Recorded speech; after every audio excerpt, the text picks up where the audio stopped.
ফেসবুকে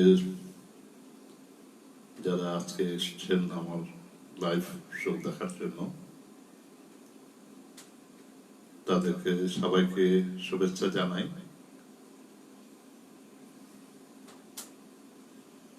আসলে করোনাকালীন সময় এই সময়টাকে আমি বেছে নিয়েছি 1 ঘন্টা। মাঝে মাঝে ভাবি যে ছেড়েই দিব, লোড নিতে পারি না। আমার তো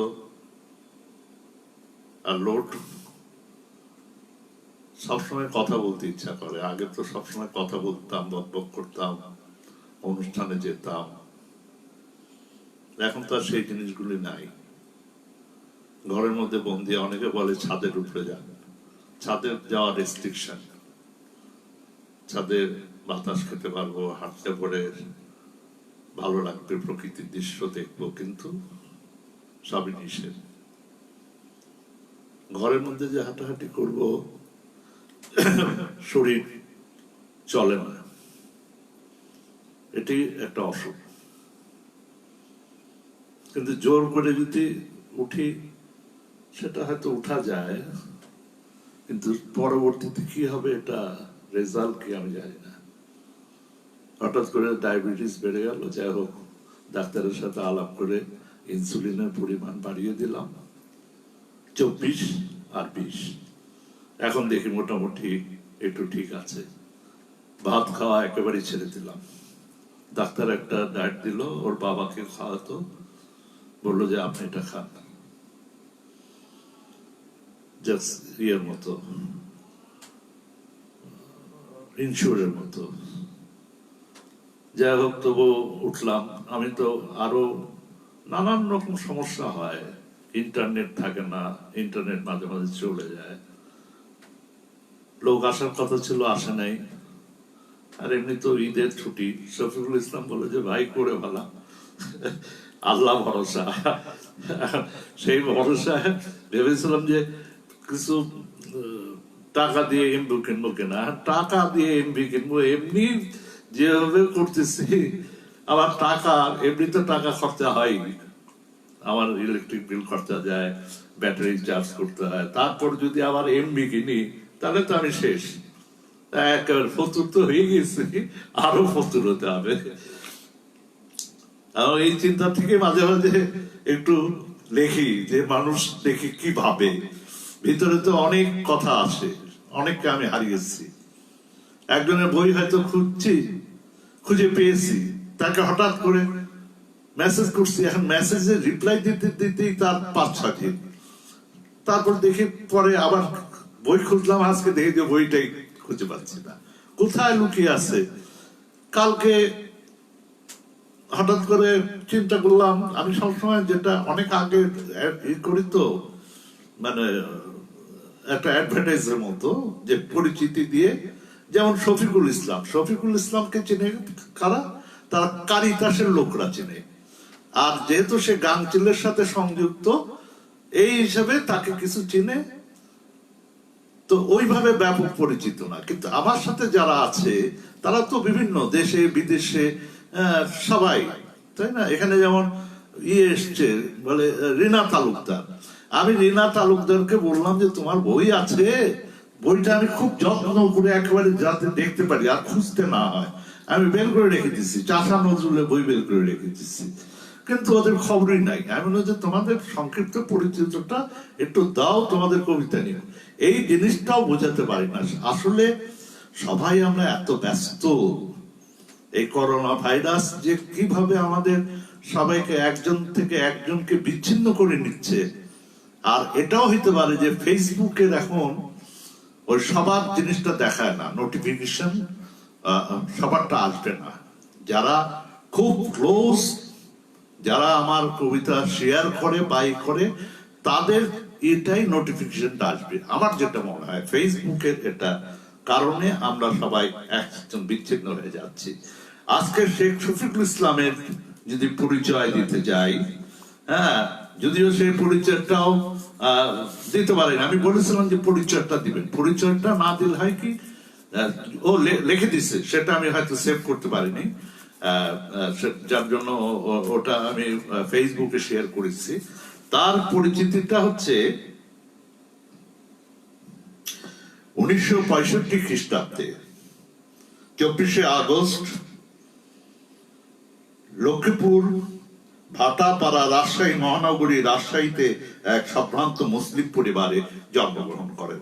আসলে তার চেহারাই বলে যে সে খুব সম্ভ্রান্ত পরিবারের।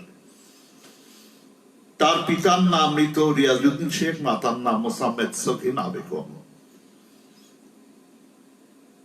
তিনি রাজশাহী সরকারি ল্যাবরেটরি হাই স্কুল থেকে এসএসসি, রাজশাহী সরকারি কলেজ থেকে এইচএসসি পাস করেন।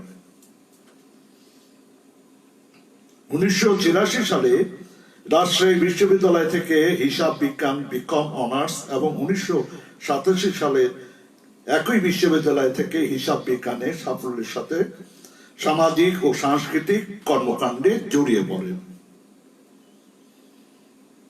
স্কুল ম্যাগাজিনে, দেওয়াল পত্রিকায় লেখালেখির মাধ্যমে তার হাতে খড়ি। কি বাবা, গলা বসে গেছে মানে সাদাত হোসেন ভাই, হ্যাঁ আমার চিকিৎসক, সে চিত্রশিল্পী, সে তো খালি বলবে আদা খান ওটা খান। আরে আদাটা কে কেটে দিবে? আদাটা আমাকে কেটে দিবে কে? এই যে আমার এখন চা প্রয়োজন, কে চা গরম করে দিবে? আসি তার পরিচয়। তিনি আন্তর্জাতিক সংস্থা care Bangladesh district team leader এবং ব্র্যাকেট প্রশিক্ষণ বিভাগের প্রশিক্ষক হিসেবে সুনামের সাথে দায়িত্ব পালন সহ বিভিন্ন জাতীয় আন্তর্জাতিক সংস্থায় কাজ করেছেন। বর্তমানে তিনি প্রশিক্ষক হিসাবে কারিতাসের ডেভেলপমেন্ট সিআইডি সিনিয়র ফ্যাকাল্টি হিসাবে মেম্বার হিসেবে কর্মরত। হ্যাঁ, সাদাত হোসেন সেলুকাস, আপনি যদি বাংলাদেশ, একজন ফোন করেছে, আরে মানে ফেসবুকে আছে, তারা জানেন না যে এই সময়টা ফোন করাটা কি এত ব্যস্ত হয়ে গেছে। আমি বুঝি না, ফেসবুকে খুঁজে পাওয়া যায় না, কিন্তু অসময় ফোন দেওয়ার জন্য এক্সপার্ট। ফোনে কি কথা বলবো, আর মেসেঞ্জারে তো ফোন করার কথা না। আমার মোবাইল ফোন আছে, সে ঢাকায়, সে যদি বিদেশে হতো তাহলে এক কথা, চল চিনি, তার নামটা বলবো, সিক্রেট রাখলাম। তারপর এই যে কারিতাস, আমি যেটা বলছিলাম যে যারা কলকাতার যে সমস্ত কবিরা আসে, বা ধরেন যেমন সাদাত হোসেন সেলুকাস বাংলাদেশে আসলো, তার থাকার স্থান নাই, এখন এনার সাথে যদি যোগাযোগ করেন উনি থাকার ব্যবস্থা করে দিবেন। এসি টিসি সবই আছে, মাত্র কত 700-800 টাকা, 1000 টাকা ভাড়া, একটা রুম, পরিচ্ছন্ন রুম। এই কাজটা উনি সবার জন্য করে যায়। যেমন নিপা চক্রবর্তী যদি আসে, হ্যাঁ, তার অবশ্যই তার নিরাপত্তা সব, ওটা আমার বাসার কাছে, সবচেয়ে সুবিধা হচ্ছে বাসার কাছে। আর আমি করি কি, এখন তার সেটা পারি না। কারিতাসে এখন কলকাতা থেকে কয়জন এসছে তাও জানি না, কলকাতা থেকে হয়তো এখন আসে না। আসলে পরে আমি তাদের ওই কারিতাসে চলে যাই, ওখানে যে ডাইরেক্টর আছে সেও আমার খুবই থিওফিল নকরেট, জানি না কতদিন আছে, সেও খুব সহযোগিতা করে। আমি শেখ শফিকুল ইসলামের ইন্সট্রাক্টর হিসাবে ওখানে খুবই পপুলার, আমাদের লোকদের জন্য সে ব্যবস্থা করে দেয়। তিনি দীর্ঘদিন বিভিন্ন পত্রপত্রিকা লেখালেখি করছেন। নিপীড়িত বঞ্চিত মানুষের অধিকার বিষয়ে লিখতে তিনি স্বাচ্ছন্দ্য বোধ করেন। পরিবার, সমাজ ও রাষ্ট্রের প্রতি দায়িত্ববোধ তার সর্বাগ্রে। প্রশিক্ষণ ও শিক্ষা ভ্রমণে অংশগ্রহণের জন্য তিনি শ্রীলঙ্কা, ফিলিপাইন, ভারত ও নেপাল ভ্রমণ করেছেন। বর্তমানে তিনি প্রশিক্ষক হিসাবে Caritas development CDI senior faculty member হিসেবে কর্মরত। তিনি দীর্ঘদিন ধরে বিভিন্ন, এই হলো তার পরিচয়। তার স্ত্রী হাসিনা ইসলাম এবং তিনি এস এম তৌফিক ইসলাম রিয়েল, সোমা হামিদা রিয়ার 2 সন্তানের বাবা। তিনি কাব্য সাহিত্য বিশেষ অবদানের জন্য বিশ্ববঙ্গ পত্রিকা ও মহাবঙ্গ সাহিত্য পরিষদ পশ্চিমবঙ্গ ভারত কর্তৃক সপ্তসৈনিক সম্মাননা পদক, যদিও এটা আমার জানা ছিল না, আজকে জানলাম। তিনি বিশেষ করে গাংচিল সাহিত্য সংস্কৃতি পরিষদ কর্তৃক গাংচিল সাহিত্য সম্মাননা পদক, উইলিয়াম বাংলাদেশ কর্তৃক পল্লী কবি জসীমউদ্দিনের সাহিত্য পদক, বাংলাদেশ লেখক পরিষদ কর্তৃক সম্মাননা স্মারক, বাংলাদেশ পোয়েটস ক্লাব কর্তৃক সম্মাননা স্মারক অর্জন করেন।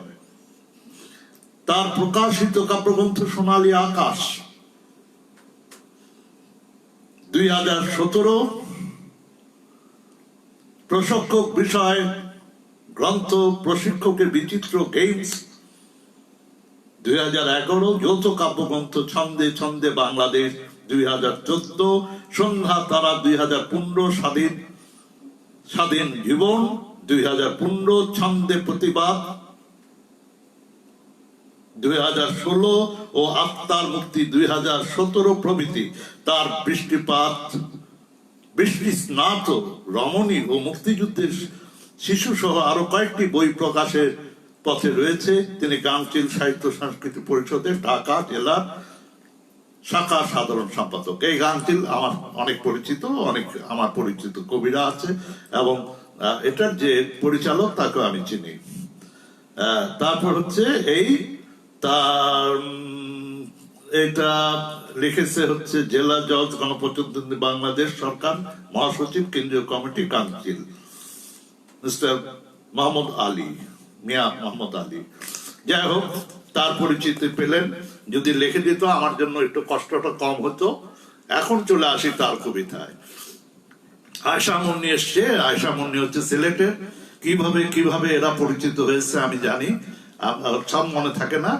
সে হয়তো কোনো না কোনো ভাবে বঙ্গবন্ধুর উপরে একটা কবিতা দিয়েছিল। তার কবিতা আমি দুটা বোধহয় আমি আমার নিজের প্রচেষ্টা আমি করে দিয়েছিলাম। এবং তার হাজবেন্ডের কথা যখন বললো, জামসেদ জানোয়ার বোধহয় সম্ভবত, সে যখন বলল যে বজরুল ভাই জীবনে সে একটা কবিতায় লিখেছে, তো আমি বললাম তাহলে দাও, ওই একটা কবিতা আমি করে দেবো। একদম সাথে সাথে স্টুডিওতে চলে গেছি, একবারও পড়িনি, একদম স্টুডিওতে যা রেকর্ড করে দিয়েছি। জানি না জামসেদ জানোয়ার ওটাতে লাইক দিয়েছে কিনা, কমেন্ট করেছে কিনা, কারণ আমি অনেকের কবিতা পড়েছি, যে যার কবিতা পড়ি সেই তো ওটা লাইক দেয় না, কমেন্ট দেয় না, আর অন্যরা কি করবে? আমি কিন্তু সব জানি, সবই বুঝি, তারা আসলে বুঝে না। তারা নিজেরা এত ব্যস্ত থাকে, দৌড়াদৌড়ি, এখানে যাচ্ছে, ওখানে যাচ্ছে, সময় পাবে কোথায়? এবং সবাই চায় যে একটু পরিচিত হতে, সবার কাছে যেতে চায়। এই কারণে আমরা একজন থেকে একজন বিচ্ছিন্ন হয়ে যাচ্ছে, এটাই হচ্ছে মূল কথা। এখন আসি যার কবিতা নিয়ে আজকে বসছি, আমার অত্যন্ত পরিচিত, এবং এই পরিচিত হওয়ার ফলেই পারভেজ কি বলে একটা সংগঠন, একটা কবি পরিষদ নাকি, সেখানে আমি গেলাম এদের সাথে। সেখানে সায়েদা রুকসানা শানু ছিল, তারপর ছিল একজন আর্কিটেক্ট ছিল, আর্কিটেক্টের নাম হচ্ছে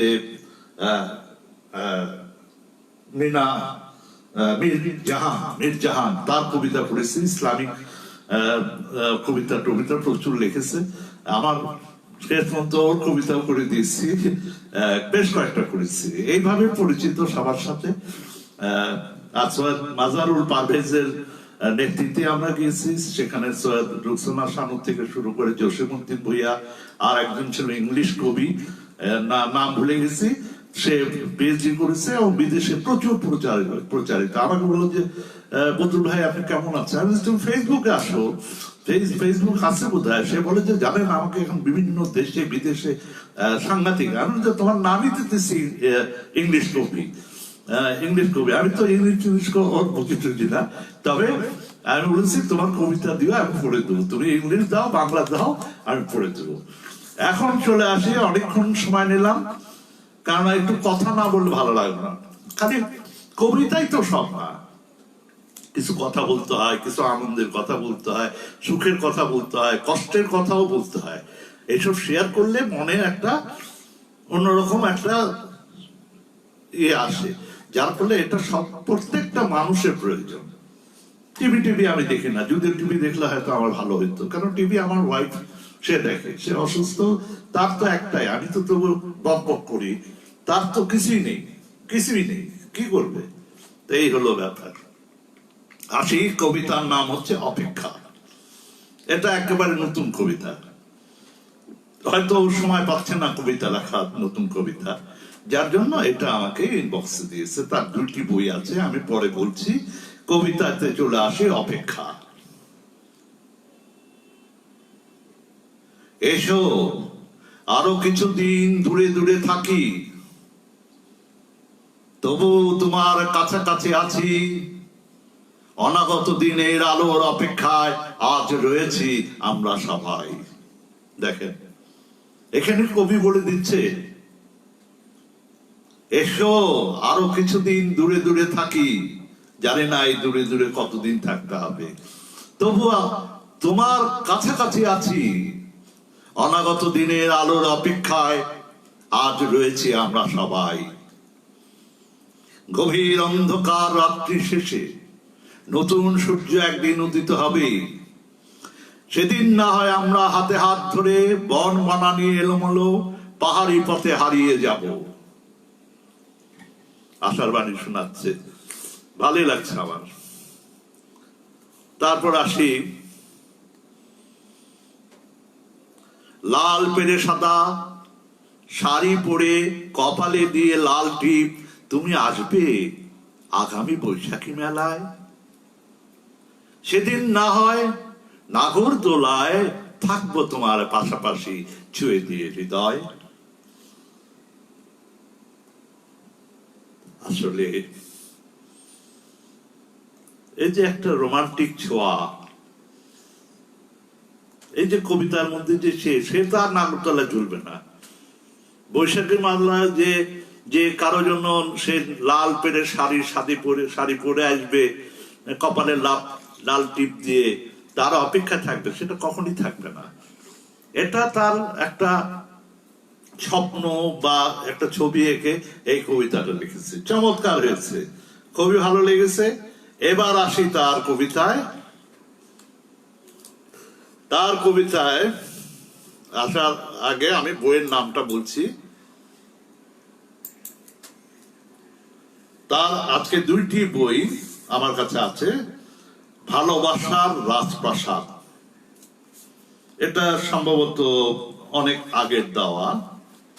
আমি এটা থেকে কয়েকটি পড়ি, আগের থেকে যদি আমি চয়েস করতাম, কারণ বইটি আমি খুঁজে পেলাম অনেকক্ষণ পর।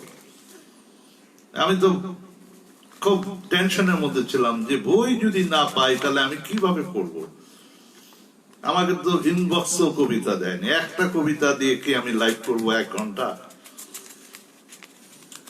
আসি এবার কবিতায়। প্রথম কবিতার নামই হচ্ছে প্রার্থনা। দেখি উনি প্রার্থনাটা কিভাবে করেছেন। তোমার সৃষ্টিতে মহিয়ান তুমি,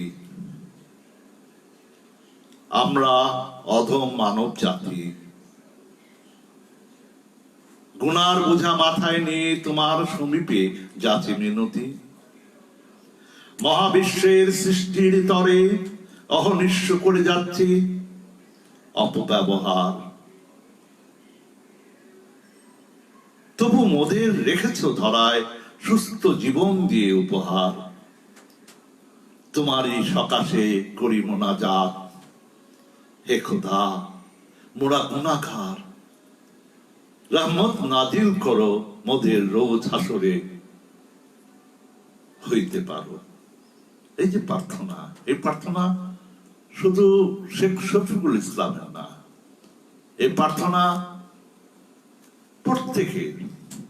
এবং সেই প্রার্থনার কথাটাই উনি কবিতার মধ্যে দিয়ে প্রকাশ করেছে। এই জন্য আমিও তাকে ধন্যবাদ জানাই। আমিও তো এখন একটা প্রার্থনা করতে পারলাম। তারপর আসি, কবিতার নাম হচ্ছে ভালোবাসার রাজপ্রাসাদ। দেখি কবিতার নাম ভালোবাসার রাজপ্রাসাদ কেন দিয়েছে? নিশ্চয়ই কোনো কারণ আছে। কবি তো এক একজন এক এক ভাবে কল্পনা করে। মোহাম্মদ মুস্তাফিজুর রহমান বাবুল, উনি একভাবে কল্পনা করবেন, ওনার চিন্তার সাথে হয়তো শেখ শফিকুল ইসলামের চিন্তার মিল থাকবে না। আরেকজন আমার মামাতো ভাই আছেন সাদুল হক খান, বয়স বোধহয় ৭৬-৮০ হবে। এখনো এই বয়সে যখন ফেসবুকে আসে তখন আমি ভাবি যে না, আমার তো চলছে ৭২, তাহলে আমিও সাহস পাই। এইভাবে একজন একজনকে সাহস যোগায়। আসি ভালোবাসার রাজপ্রাসাদ। আকাশের সীমাহীন নীল থেকে এতটুকু এনে তোমার কপালে রাঙিয়ে দিয়েছি, তাই তো আমার হৃদয় মন্দিরে গোলাপের সৌরভ মন্থিত অর্ঘ্য দিয়ে সাজিয়ে রেখেছো তুমি। প্রস্ফুটিত বাগান বিলাসের সৌন্দর্য মন্ত্রিত ক্ষণে দাঁড়িয়ে অনন্য সুন্দর রূপের মাধুরী মিশ্রিত তোমার ছবি, হাতে কত রাত জেগে জেগে নিদ্রামগ্ন আখি পাতে তোমায় দেখে দেখে কাটায় দিয়েছি প্রিয়া। অতঃপর মিলনের নেশায় তোমাকে পাওয়ার আশায় আমার বুকের মাঝখানে হৃদয়ের আঙ্গিনায় বয়ে গেছে ঝড়, চূর্ণ করেছে হিয়া।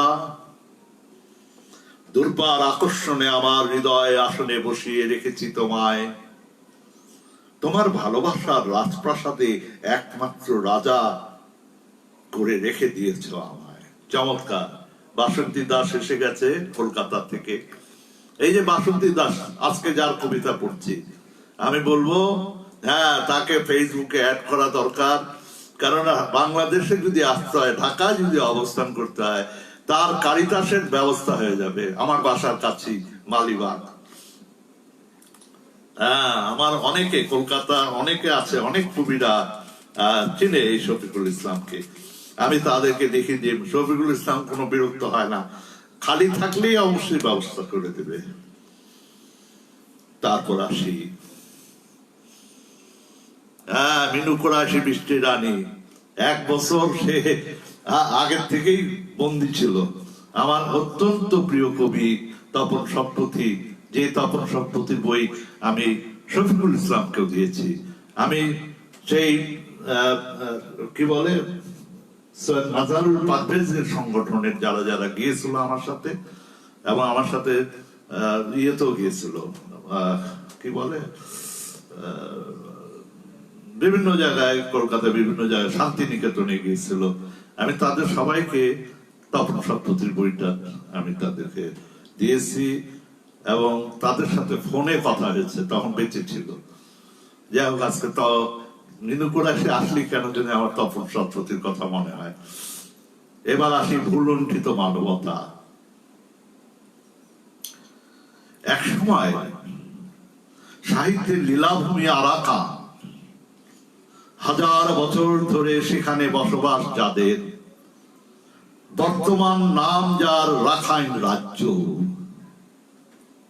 মিয়ানমারের সেখানে চলছে আজ গণহত্যা। রোহিঙ্গা হওয়া যেন তার আজন্ম অপরাধ। নিজ দেশের ভূমিপুত্রদের ঘর বাড়ি জ্বালিয়ে দিচ্ছে তারা। সরকার ও সেনাবাহিনীর নিষ্ঠুর পাশবিক নির্যাতন চলছে তখন।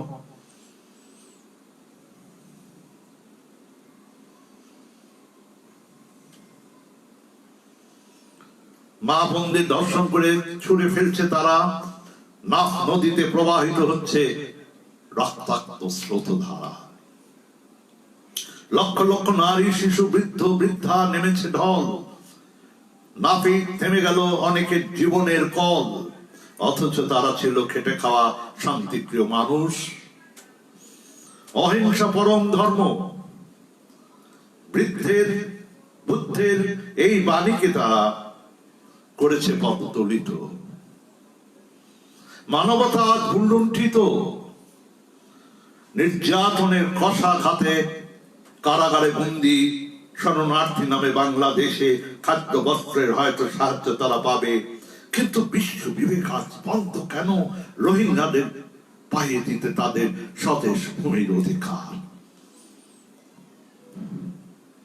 তাই সময় নামাজ পড়ি তারপর বসেছি, ওটা আগে, নামাজ আগে, তারপর যা কিছু খাওয়া দাওয়া শেষ। এই যে কবি, কবি তো সে তো যায় নাই, সেই রোহিঙ্গাদের বা আরাকান বা ওই কক্সবাজারের ওইদিকে তুমি যায় নাই, কিন্তু পত্র পত্রিকা, টিভি, তার মধ্যে এমন একটা প্রতিক্রিয়া সৃষ্টি করেছে, রিয়াক্ট করেছে, যার ফলে এই কবিতা তার চলে এসছে। কবিতা এমনি আসে না। কবিতা যারা লেখে তাদের ভিতরে অনেক রকম চিন্তা থেকে, যেটা হচ্ছে, ঘটছে বা আগামীতে ঘটবে, এই জিনিসগুলিতে কবিতাতে চলে আসে। এবং সেটাই এই শেখ শফিকুল ইসলামের মধ্যে সেই জিনিসটা আছে বলে আমি বুঝতে পারছি। এই কবিতাটা ভুলুণ্ঠিত মানবতা, একেবারে বাস্তব সত্য কথাটা বলেছে। এই জন্যই তাকে কবি বলা যায়। এবার এখানে সেলিনা মহিউদ্দিন সম্ভবত শাহবারে থাকে, সে যে আবৃত্তি শিল্পী আমি জানি, এবং শুধু আবৃত্তি শিল্পী না, সে গানেরও শিল্পী। এবার আসি মানবতার জন্য। আসলে মানবতা তো লুণ্ঠন হচ্ছে আমাদের দেশে, বিভিন্ন দেশে, শুধু আমাদের না, সারা বিশ্বে। এখন কবি এই মানবতার জন্য যে কবিতাটা লিখেছে, এটা কি আমাদের দেশে না সারা বিশ্বের কথা বলেছে? আমরা এখন সেটা শুনবো, শুনলেই বুঝতে পারবো যে কবির পরিধিটা কোন মাত্রায়, খুব বিশ্ব পর্যায়ে নাকি খন্ডি বাংলাদেশের মধ্যে। দেখি ওনার বিচরণ কোথায়। সূচির জল্লাদ বাহিনী মেতে উঠেছে আরাকানে, হত্যা, ধর্ষণ আর অগ্নি সংযোগে নিরীহ অসহায় রোহিঙ্গাদের উপর। তাদের নাগরিক অধিকার কেড়ে নিয়ে বাড়িঘর জ্বালিয়ে দিয়ে সমূলে উচ্ছেদ করেছে।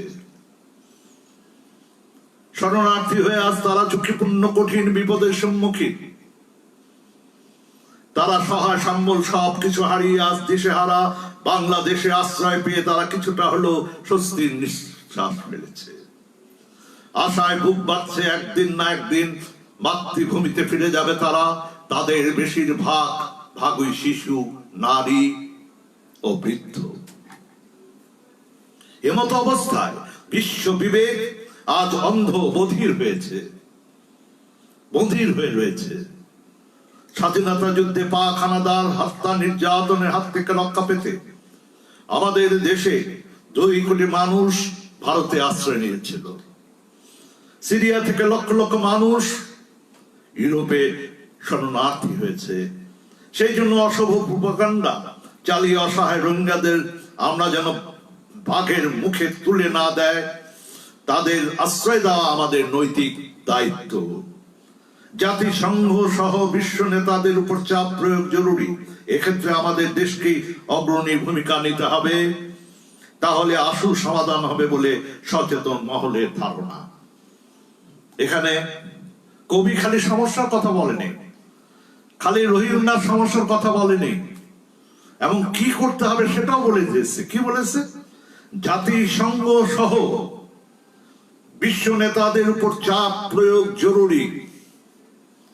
এক্ষেত্রে আমাদের দেশকে অগ্রণী ভূমিকা নিতে হবে, তাহলে আসল সমাধান হবে বলে সচেতন মহলের ধারণা। কি চমৎকার নাকি নাসরিন হাসান?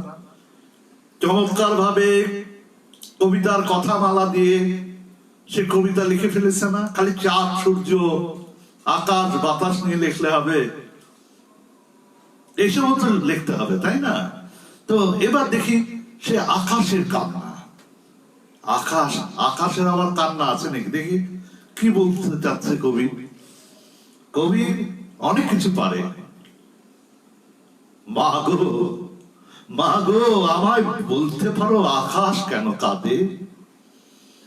তার চোখেতে এত পানি কেমন করে আসে, নীল নয়নে সে কি কখনো কালো কাজল পড়ে, টিনের চালে গাছের ডালে অঝোর ধারায় ঝরে। আমার পুষি বাইরে গেছে আসবে কেমন করে, একটুখানি থামতে বলো যদি না সে ফিরে। সূর্যি মামা কোথায় গেছে বলতে কি পারো মা?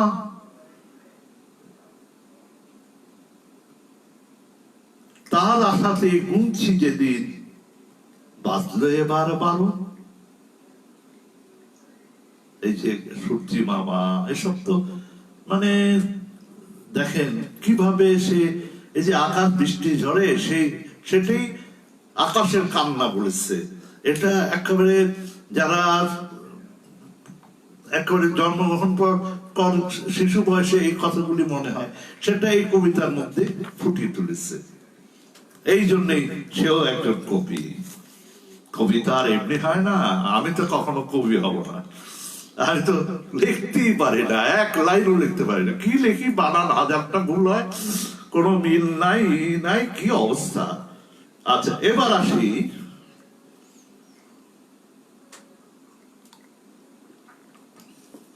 জামনগর, ঢাকা।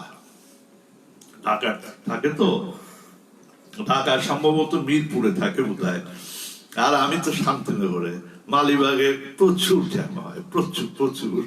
এখন ফ্লাইওভার দিয়েছে, তারপরও কোনো সমাধান নেই। দেখি উনি কিভাবে এই যে জামনগর ঢাকার ফলে কিভাবে মানুষ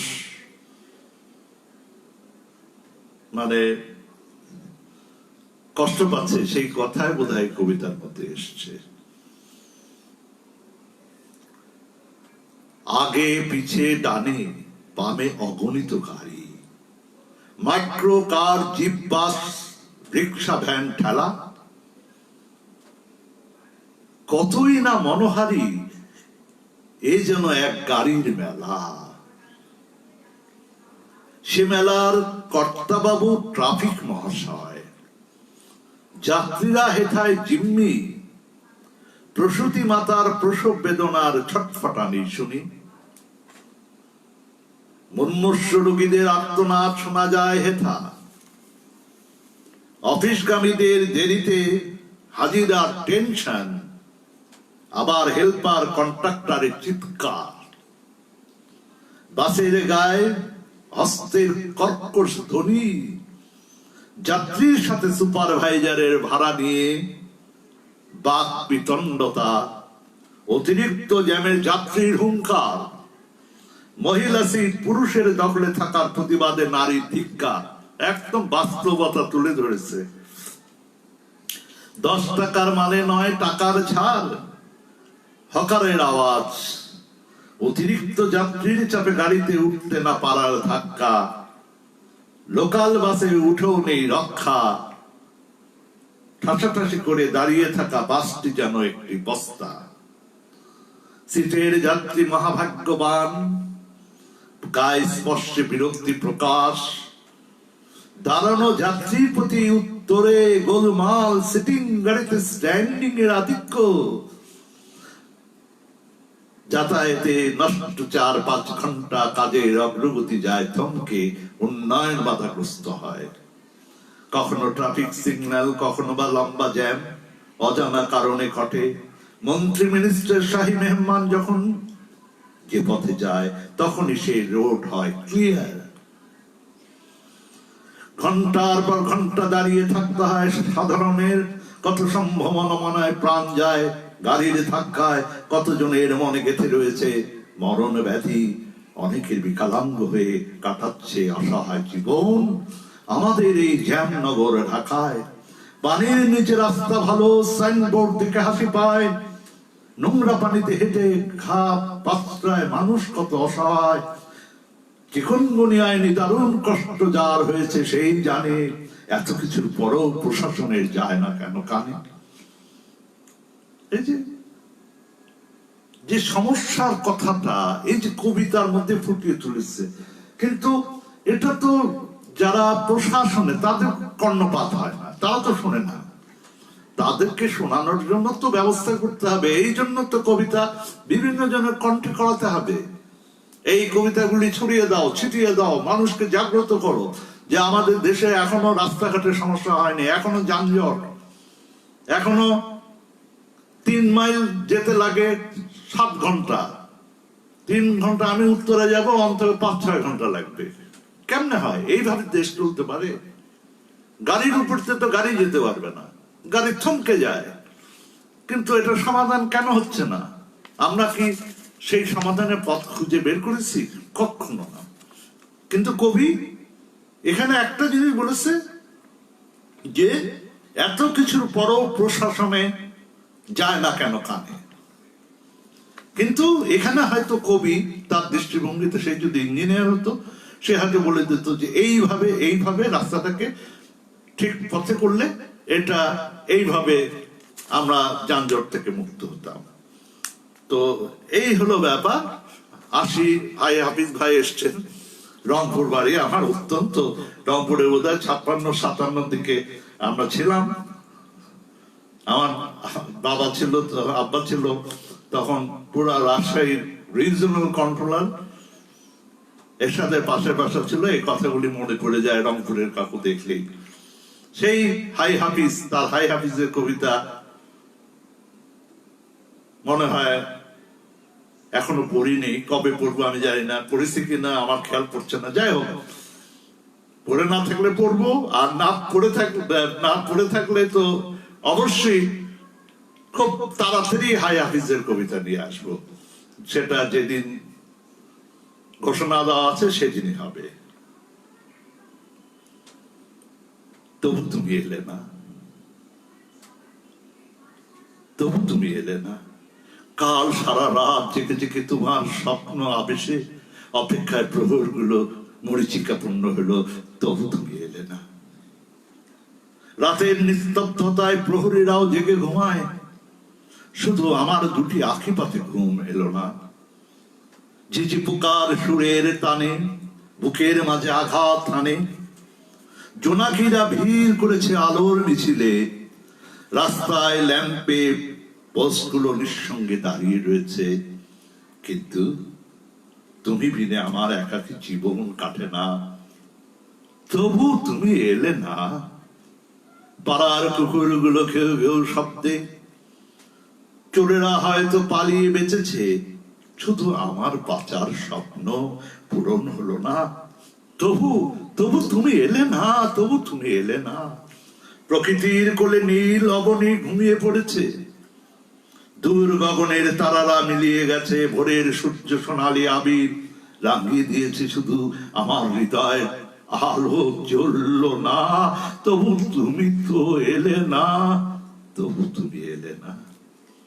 কি কেমন হয়েছে? তালি নাই, কিচ্ছু নাই, মিষ্টি নাই। হ্যাঁ, কি কবিতা করবো? কেউ তো তালি মারে না। হ্যাঁ, কি যে অবস্থা! এই জন্য হলো মঞ্চ বড়। লাইফে তো তালি দেখা যায় না, তালি হয়তো দেয় মনে মনে বলে, ভালো হোক খারাপ হোক সবই বলবে। আসি, দেখি এবার কে দেয়। এসব ইয়াং ছেলেরা পারে, ওই যে বিভিন্ন ইমেজ দেয় না, একটা হাসির ইমেজ দেয়, কান্নার ইমেজ দেয়। আমি বাচ্চাদের দেখি তো, বাচ্চা মানে কি, তারা বয়স 30-40 বছর বয়স, আর আমি তো এসব পারিও না। এবার আসি প্রিয়তমা। যৌবনদীপ্ত রেখার সন্ধিক্ষণে যখন আমি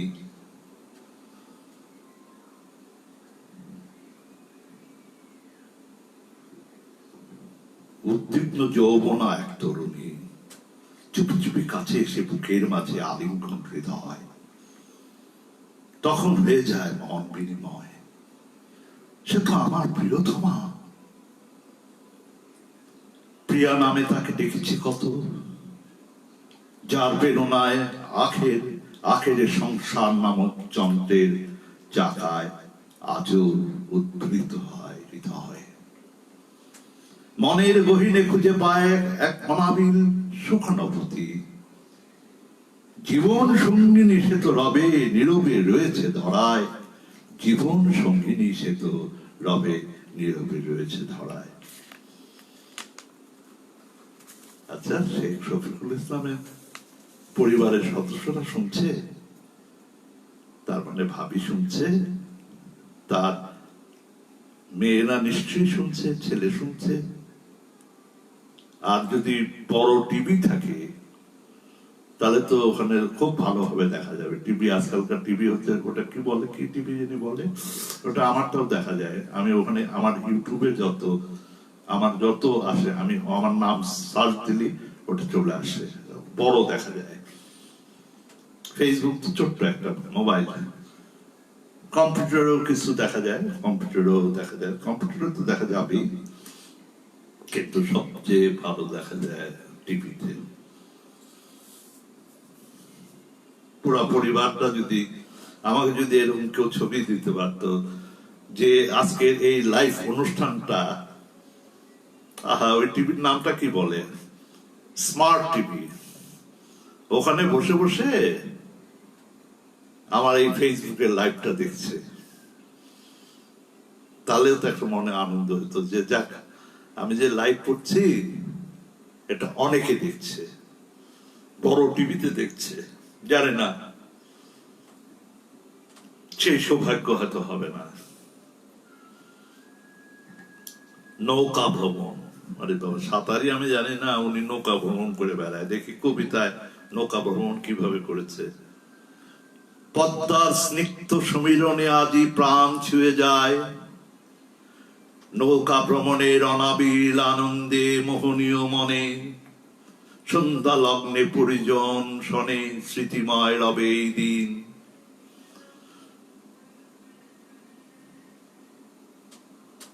প্রিয়সীর শাড়ির আঁচলের স্পর্শে শিহরিত হৃদয়,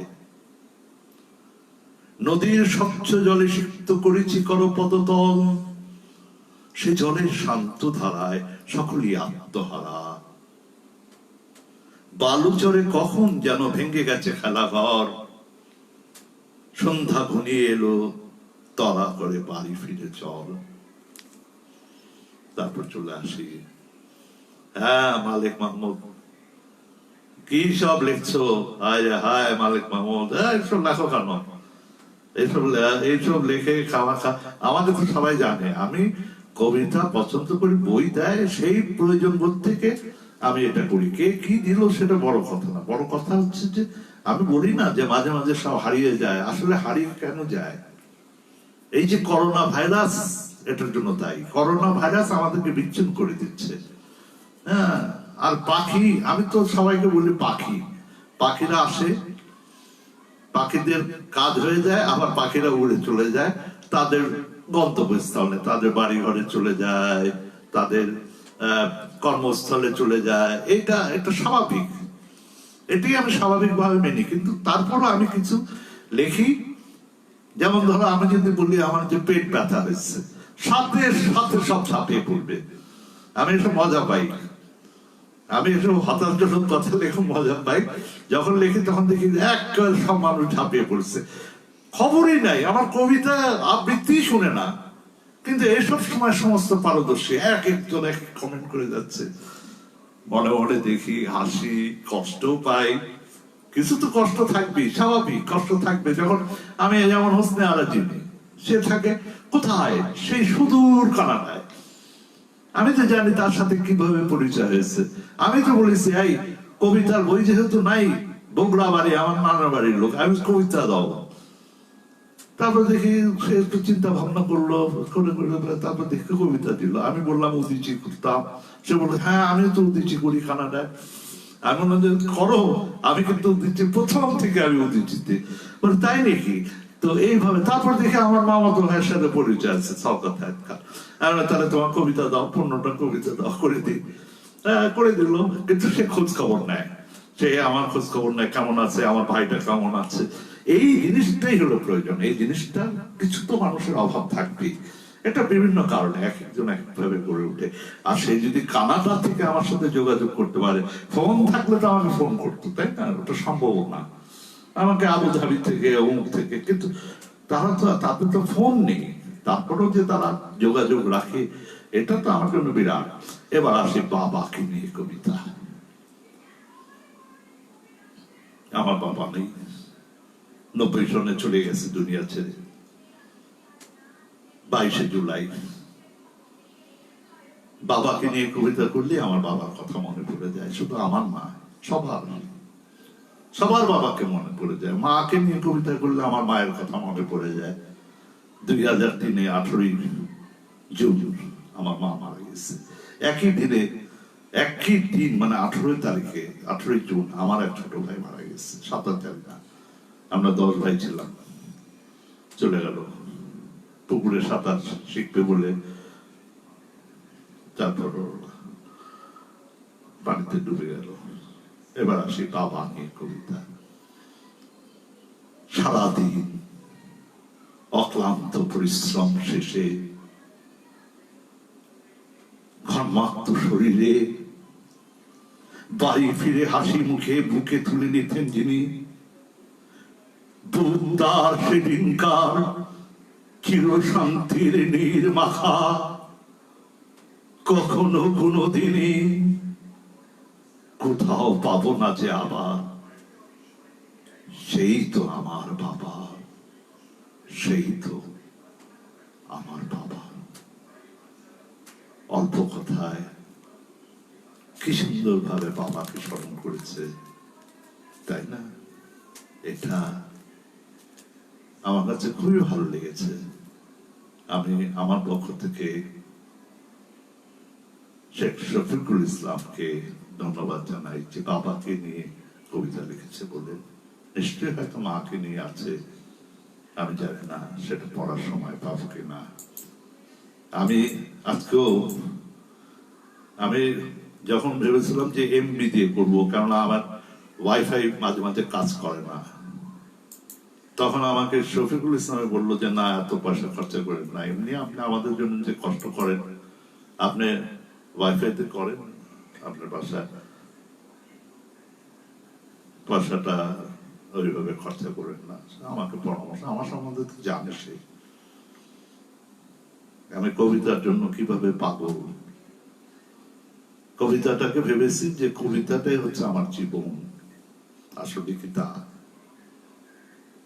কবিতা পাঠ করে 1 ঘন্টা পাঠ করে নিজের শরীরটাকে সুস্থ রাখা, না বাকি সময় তো খালি ঘুম, নামাজ, খাওয়া দাওয়া তো সেরকম নাই। খাওয়া দাওয়া ভাত, ডাক্তার বলেছে ভাত একেবারে খাবেন না।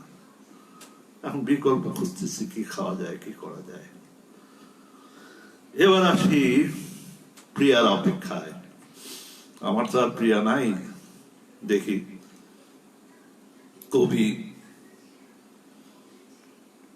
প্রিয়াকে কিভাবে দেখতে চাচ্ছে, সেই কবিতা কথামালাতে চলে আসি। নিশ্চয়ই ভাবি শুনেছে, তবে আবার রাগ করবে না তো? জানে কবিরা এরকমই হয়। সারা রাত জেগে জেগে কাটিয়েছি কতদিন, দেখা হবে কথা হবে তার সাথে পাশাপাশি। রাতের তারারা ঘুমিয়ে পড়েছে, চন্দ্রমুখী ক্লান্ত দেহ মিলিয়ে দিয়েছে দিনের আলোয়। রবির আকাশে উকি দিয়ে গেছে,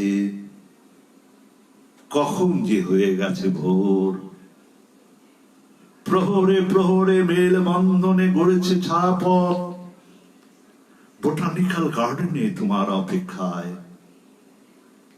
বৃক্ষলতিকার সাথে বলেছি কত কথা, কখন আসবে আমার প্রিয়া। দৃষ্টি সুখের কম্পিত শিহরণে হৃদয় সাগরে হারিয়ে যাবে হিয়া, হৃদয় সাগরে হারিয়ে যাবে হিয়া। ফরিদা ফারহানা এটা সেই গীতিকান্না বোধ হয়, গীতিকান্না। আমি ভেবেছিলাম গীতিকার বোধ হয়। গীতিকার একজন আছে, সে ভালো কবিতা লেখে, তার কবিতা পড়েছে আমি। এবার আসি প্রেম পরিণয়। এখন মুশকিল হচ্ছে এই বৃদ্ধ বয়সে সব প্রেমের কবিতা, এটা দরকার ছিল তরুণ বয়সে। আরে শফিকুল ইসলাম, আমাকে এই বৃদ্ধ বয়সে আমাকে এই প্রেমের কবিতা পড়তে দিচ্ছেন, আমি তো শেষে প্রেমে আবার ডুবে যাব।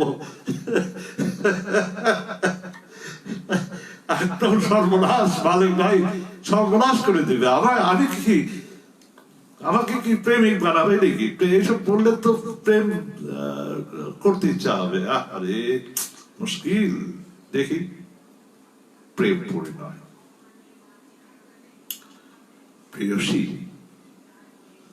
প্রেয়সী, তুমি আমাকে একটি চিরকুট পাঠিয়েছিলে, তাতে কি লেখা ছিল তা আজ আমার স্মৃতি ভ্রম। আজকের মতো মোবাইল ছিল না তখনকার দিনে, চিঠি ছিল একমাত্র ভরসা। তবে এইটুকু শুধু মনে পড়ে, আমাকে তুমি দেখা করতে বলেছিলে নির্জনে।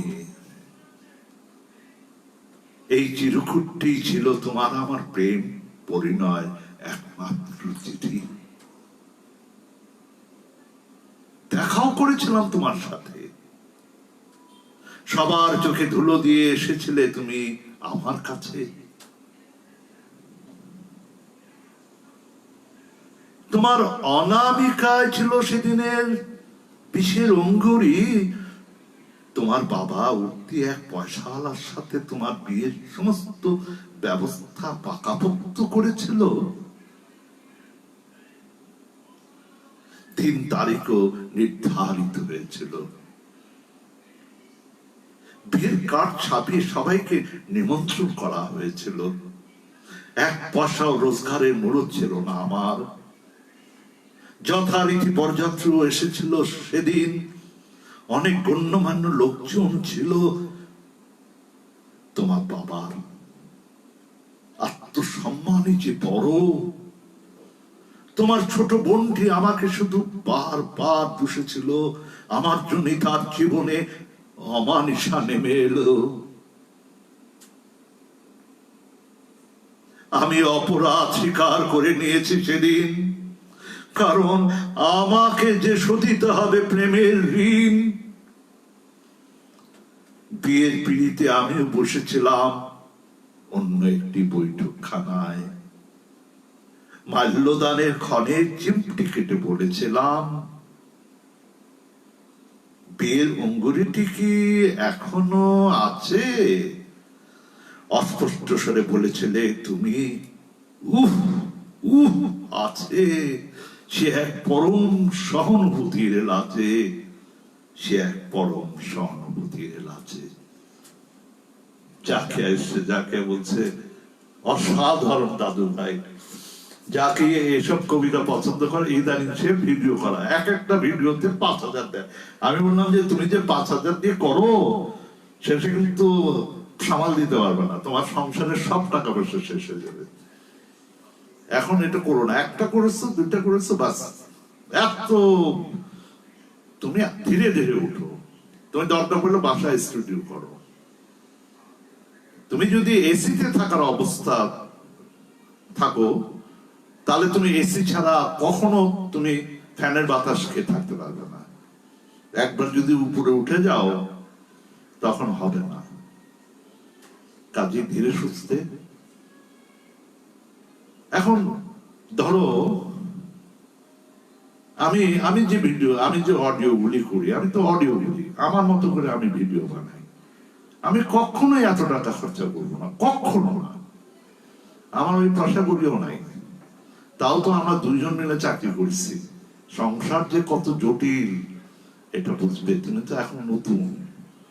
সংসারের যে জটিলতা আসবে, ছেলে মেয়েকে মানুষ করা, ওটাই হলো আসল দায়িত্ব।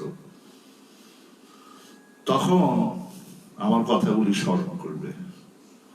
তুমি নর্মাল অডিও 2,000 টাকা দিয়ে তুমি 20টা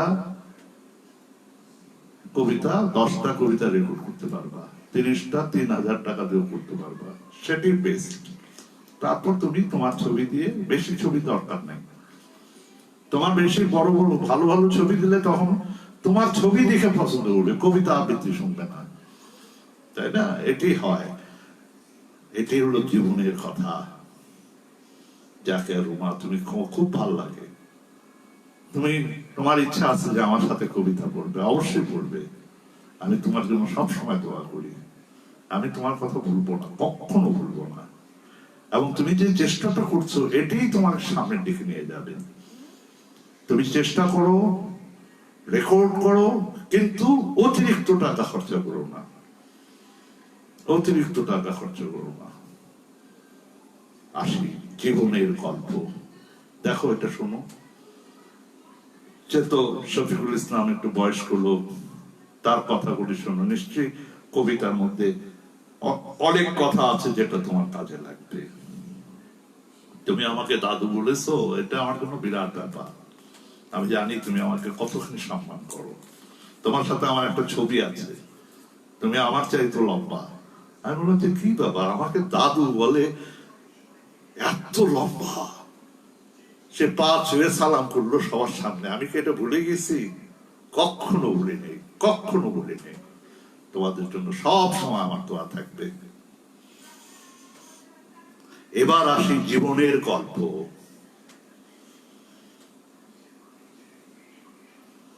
জীবনের গল্পগুলো কেন আজ বন্দী হলো? হৃদয়ের বদ্ধ খাঁচায়, বিবেকের মন জানালায়, ঘন এক অন্ধকারে রয়েছে আমরা পড়ে। কবিতার পঙ্ক্তিমালায় গেথে রয় বন্দিশালায়। গোধূলির লগ্নগুলো আকাশে মিলিয়ে গেল, স্বপ্নের অমানিসায় তারারা খুঁজে বেড়ায়। সকালের শিশির ভেজা ফুরিয়ে যায় সহসা, ধুলির তাজমহলের স্মৃতির করকমলে। মাটির ওই মানুষগুলো কেন আজ হারিয়ে গেল? সকলের অগোচরে রয়ে যায় বদ্ধ ঘরে, বাতাসের আনাগোনায় জীবনের হিসেব মিলায়। আজাদি হইতে মানুষ হয়ে যায় রঙিন ফানুষ, আজাদি হইতে মানুষ হয়ে যায় রঙিন ফানুষ। যে নাসরিন হাসান কবিতা লেখে না, আমি মুগ্ধ হয়ে যাই এদের কথা শুনলে। যে কবিতা লেখে না, সে এত সুন্দর করে লিখেছে। আহা, কি চমৎকার প্রেমের কবিতা লিখেছেন শফিকুল ইসলাম ভাইয়া। আর বজরুল আহসান ভাইয়ার আবৃত্তি মধুময় কণ্ঠে শুনে হৃদয় ছুঁয়ে যাচ্ছে।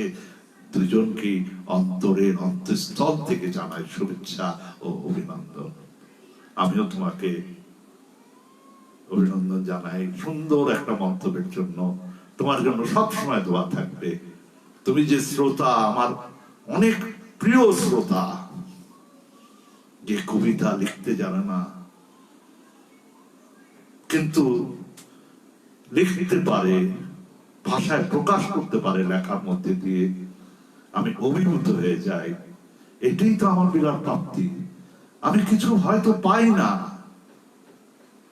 আমি নিজের থেকে অনেকের কণ্ঠে কবিতা নেই। কবিতা ভালো লাগে বলে, কবিতা প্রেমে পড়েছি বলে, মানুষের প্রেমে পড়েছি, তাই হয়তো কবিতা নেই।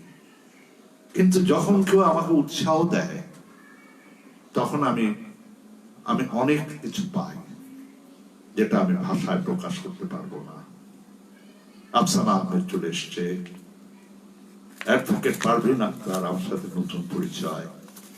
অ্যাডভোকেট আমাকে বলেছে আমি আস্তে আস্তে দিব। আমি বলি যে হ্যাঁ দিতে থাকো। এই নামে আরেকজন ছিল অ্যাডভোকেট, সুপ্রিম কোর্টের, তার বই আছে। তাকে ফেসবুকে এখন খুব কম দেখি। মহাদেব শাহর সাথে থাকতো সবসময়। হয়তো মহাদেব শাহর জন্মদিনে হয়তো সে আমার ফেসবুকে যেহেতু আছে, সে অবশ্যই আসবে। তারপর আসি নীলাচল। হৃদয়ের নীলিমা আঁচলে নিয়ে তোমার গায়ে মাখিয়ে দিয়ে, স্বাগত চিত্তে অপেক্ষারত বনফুল হাতে এক অনিন্দ সুন্দর রমণী। তোমার প্রাণে ছেড়েছি নীর হেথায়, সবে করেছি ভিড়। নিজম জ্যোৎস্নায় জোনাকির মেলায় সুমধুর গানের সুরে নিজেকে হারিয়ে, গোধূলির সোনালী ছোঁয়ায় তোমার লাবণ্যময় হাসির মুগ্ধতায় রবির অস্ত গমনের ক্ষণে মেতেছি করপাতে সূর্য ধারণের খেলায়। তোমার বুকের মাঝে কত শত জনের সাজে আজ সজ্জিত নয়নে সেলফির মহড়ায় যৌবনোচ্ছল মাদনা। তোমাকে পাওয়ার আশায় নীল আকাশে মিশে স্বপ্ন চূড়ায় দেশে মেঘের আড়ালে ঢাকা তবু জ্বলছে ঢাকা। সবুজ অরণ্যে শাল পাতার বসনে তুমি অনন্য এক সৌন্দর্যময় তরুণী, এক সৌন্দর্যময় তরুণী। কি চমৎকার না অ্যাডভোকেট পারভিন? এই কারিতাসের একজন ইন্সপেক্টর কি সুন্দর করে কবিতা লিখেছে। যেমন লিখেছে প্রেমের কবিতা, তেমনি করেছে মানবতার কবিতা, তেমনি সমাজকে দিক নির্দেশনা দিয়েছে তার কবিতার মধ্যে দিয়ে। বাবাকে নিয়ে লিখেছে, এখন মাকে নিয়ে ছোট্ট একটি কবিতা। যাদের মা নেই তারা তো আজকে এই কবিতাটা শুনে মাদেরকে স্মরণ করবে, এটি আমি বুঝি। আসি অঝোর ধারায় বৃষ্টি ঝরে, মায়ের কথা মনে পড়ে।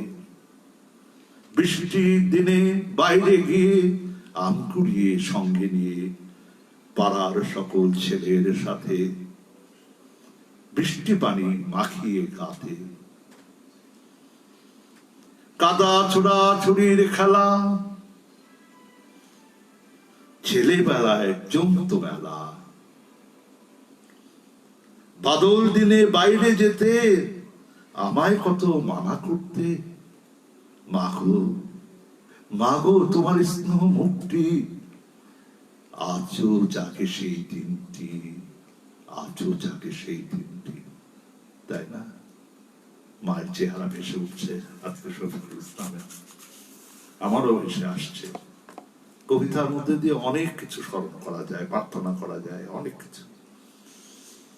এবার আসি নীলগিরি। নীলগিরিতে আমাকে যেতে বলেছিল, আমার বন্ধু ছিল, কিন্তু সে এখন ওই জায়গা থেকে তারা দুই ভাই বিজনেস, একজন সুন্দরবনে, একজন ওই নীলগিরিতে, যে সে হয়তো সুন্দরবনের জাহাজের সাথে পর্যটনে ওটার সাথে জড়িত। এখন নীলগিরিতে যাওয়া হয়নি। আমাকে বলেছে বদরুল তুমি চলে আসো, আমার খুব ক্লাস ফ্রেন্ড ছিল। এবার আসি সেই নীলগিরিকে নিয়ে বোধহয় সম্ভবত লেখা প্রকৃতির এক অপূর্ব লীলাভূমি পর্বতে পায়, যেখানে মেঘেরা এসে কুর্নিশ করছে অহর্নিশি। জীবন নগর পাহাড়ের পাশে যার বসতি, সুরম্য অট্টালিকায় সুসজ্জিত এক কারুকার্য। আকাশের আহ্বানে সেথায় বিমোহিত সকাল,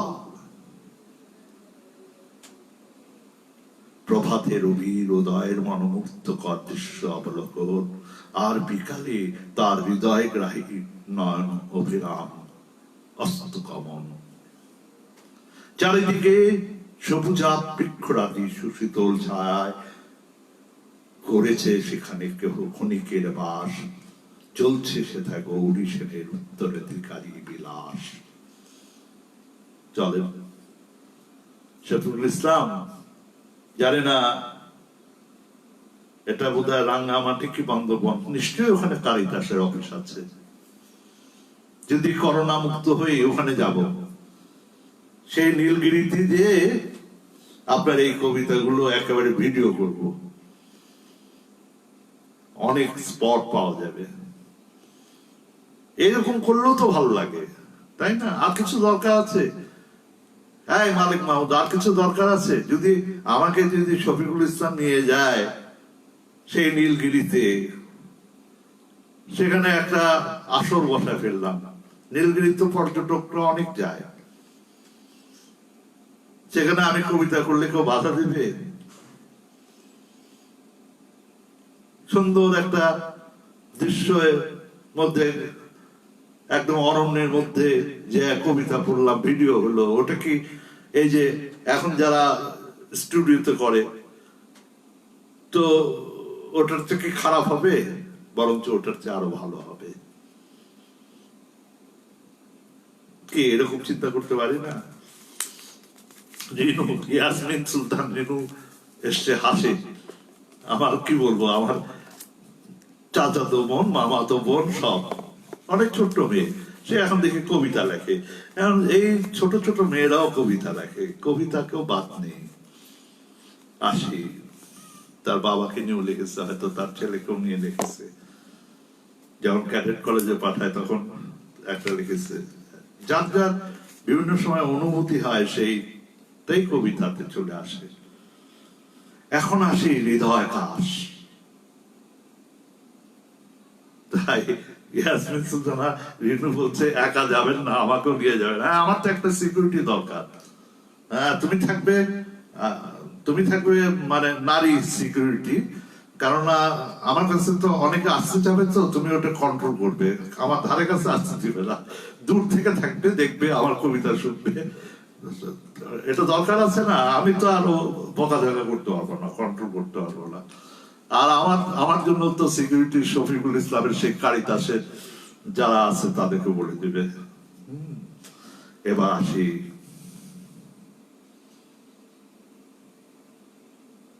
হৃদয় কাশ। অনন্ত তারার আলোকে উদ্ভাসিত তোমার হৃদয় আকাশে কালো মেঘে ঢাকা,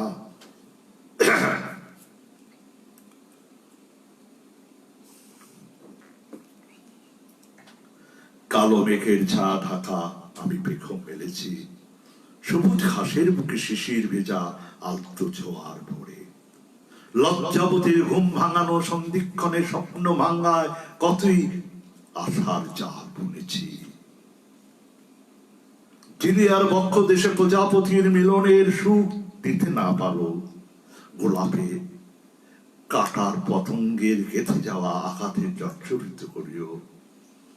সে আঘাতে আমার কাটবে না যে আর প্রেম পিয়াসী খেলা, বিলাসী নয়ন হৃদয় সপি মন কেটে যাক কালবেলা, কেটে যাক কালবেলা। শফিকুল ইসলাম সাহেব, আমি ভুলে যাব, আপনি ওই যে কি আর্কিটেক্ট মীর জাহানকে এটা শোনাবেন, বলবেন যে বজরুল ভাই আপনার উপর অভিমান করেছে। এত সুন্দর ভাবে ঘুরে আসলাম সেই কলকাতায়, কলকাতা আসার পর কিছুদিন ছিল, তার কত কবিতা আমি করেছি। আপনারা তো এত কবিতা করিনি, তারপরে তো যোগাযোগ রেখেছেন। এখন সে আর্কিটেক্ট, সে হয়তো ব্যস্ত হয়ে গেছে, আমি জানি। তার একটি মেয়ে খুবই ভালো, তাকে অবশ্যই দেখাবেন। এই যে এই মালিক, দেখো শেখ শফিকুল ইসলাম কি বলেছে, করোনা কাল শেষে নীলগিরিতে আপনাকে নিয়ে যাব ইনশাল্লাহ, ভিডিও হবে আশা করছি। হ্যাঁ, এটি তো এই যে আমাকে একটা স্বপ্ন দেখালো, আমাকে একটা আশা প্রকাশ করলো, এটি তো আমাকে বাঁচিয়ে রাখবে, তাই না? এবার আসি আর একটি কবিতা, অনুরাগ। অনুরাগ থাকে, বিরহ থাকে, প্রেম থাকে, ভালোবাসা থাকে। এখন দেখি অনুরাগটা কিসের উপরে। যদিও কবিতাটা পড়লেই বুঝতে পারবো যে অনুরাগটা কি। এই শব্দটার সাথে আমি একটু কম পরিচিত, তারপরেও দেখি পড়লে কিছুটা অনুভূতি নিতে পারি কিনা। আজ পূর্ণিমা রাতে তুমি এলে, অমাবস্যার গাঢ় অন্ধকার বেশে, নিদ্রা দেবীরা হারিয়ে গেছে যেন কোথায়। আখিল রে সিক্ত হয়ে গেছে হৃদয়, অনাগত আশঙ্কায় ঝরছে অন্তর দহন, রবির আকাশে উকি দিয়ে গেছে কখন, কখন যে হয়ে গেছে ভোর, কাটেনি সেই সময়ের ভোর। নিজম আকাশে তারারা ঘুমিয়ে পড়েছে, আসেনি ঘুম শুধু মোর দুটি আঁকি পাতে। ভুল না হয় কিছুটা করেছি আমি, গৃহদ্বারে যে আজ চন্দ্র এসেছেন আমি, সে আলোর উজ্জ্বলতায় এসো নিপবনে মিশে যায়, সে আলোর উজ্জ্বলতায় এসো নিপবনে মিশে যায়। তাই না? এবার আরেকটি কবিতাতে আসি। আরে কতক্ষণ হয়েছে দেখি তো, দেখি গলা তো বসে যায় ফ্যান ছাড়া, এসি ছাড়া, কারণ ফ্যান চালালে আমি করতে পারবো না, আমার আওয়াজ কেউ শুনবে না। আচ্ছা, 1 ঘন্টা হয়ে গেছে, যাই হোক না, তবু আমি কয়েকটা একদম বেছে বেছে কয়েকটা ছোট ছোট কবিতা আছে। ফেলানিকে স্মরণ করি। ফেলানিটা ঘটনা সবাই জানে। এখানে কবিতার মধ্যে বলেছে যে ফেলানিদের মৃত্যু নাই। খুব সুন্দর কথা বলেছে শেখ শফিকুল ইসলাম। দেখি এই সুন্দর কথার মধ্যে কি কথাগুলো বলেছে, যে মৃত্যু নাই। এক পাষাণ হৃদয় সীমারের বুলেটের আঘাতে ক্ষত বিক্ষত দেহ, সীমান্ত ঘেরা কাটা তারের বেড়ায় ঝুলন্ত লাশ, বন্ধুত্বের নির্মম নিদর্শনের পেরেকে গাথা নিতর দেহখানি।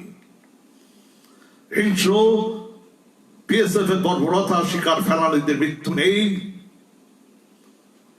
ইতিহাস হয়ে তারা বেঁচে রবে সকলের মাঝে। নামই যার জন্ম থেকে অবহেলা, সেই লজ্জা ফেলানিদের নয়, এটি আমাদের শোষিত বঞ্চিত সমাজের অধিপতিদের। নাগরিক হিসাবে দায় আমরাও এড়াতে পারি না। বিচারের বাণী নীরবে নিবৃত্তে কাঁদে। মনীষীদের এই কথাটি মিথ্যা প্রমাণিত করে বিচারের কাঠগড়া অত্যাচারী হয় নাকে ফাঁসির কাস্টে ঝুলিয়ে দেয়। কোন ফেলানিকে আর যেন নৃশংস হত্যা কাণ্ডের সম্মুখীন হতে না হয়, সম্মুখীন হতে না হয়। চমৎকার। এই জন্যই ফেলানিদের মৃত্যু নেই। পাহাড়ের কান্না। আমি মলিসানজিদা চট্টগ্রাম বাড়ি তার কবিতা করেছিলাম, তার কবিতার নামটাও ছিল পাহাড়ি কান্না। চমৎকার। আমার সাথে ডুয়েট কবিতা পড়েছে। মেয়েটা হারিয়ে গেছে, এখন বুঝতে পারে না ফেসবুকে। তার একটু প্রবলেমও ছিল, হার্টের প্রবলেমও ছিল, বিভিন্ন কারণে। সে বলে যে বন্ধু ভাই নাকি দাদা বলেছিল, দাদা আপনার যদি বড় বড় অনুষ্ঠান হয় আমাকে বলবেন, আমি যে আপনার সাথে আবৃত্তি করব। সে থাকে চিটাগাং, আমি থাকি ঢাকা। মলিসানজিদা 10টা-12টা কবিতা। আর ওর বোন একজন আমার এখানে থাকে, সে হচ্ছে শিল্পী, আর্ট কলেজের টিচার। সে সমস্ত কবিতার প্রচ্ছদ গুলি করে দিয়েছে সে। আমি কি ভুলতে পারি? প্রত্যেকটা ওই 10-12টা কবিতার প্রত্যেকটা প্রচ্ছদ সে করে দিয়েছে, মানে রোল করেছে। কে যিনি এসেছিল একটু আগে, জেসমিন নাকি, এত 5000 দিয়ে সে ভিডিও করেছে। কি এরকম তার বন্ধু নাই? আর্ট কলেজের বন্ধু নাই? তাদের সাহায্য খামাখা এত পয়সা নষ্ট করা খুবই ইয়ে হয়। যাই হোক, এবার আসি পাহাড়ের কান্না। তোমার আখিতে ঝরছে অজস্র জলধারা, মুছিয়ে দিবার সাধ্য নেই কারো। দিমানিশি কেঁদে চলেছ তুমি অবিরত ভাবে স্রোত শ্রেণীর মতো।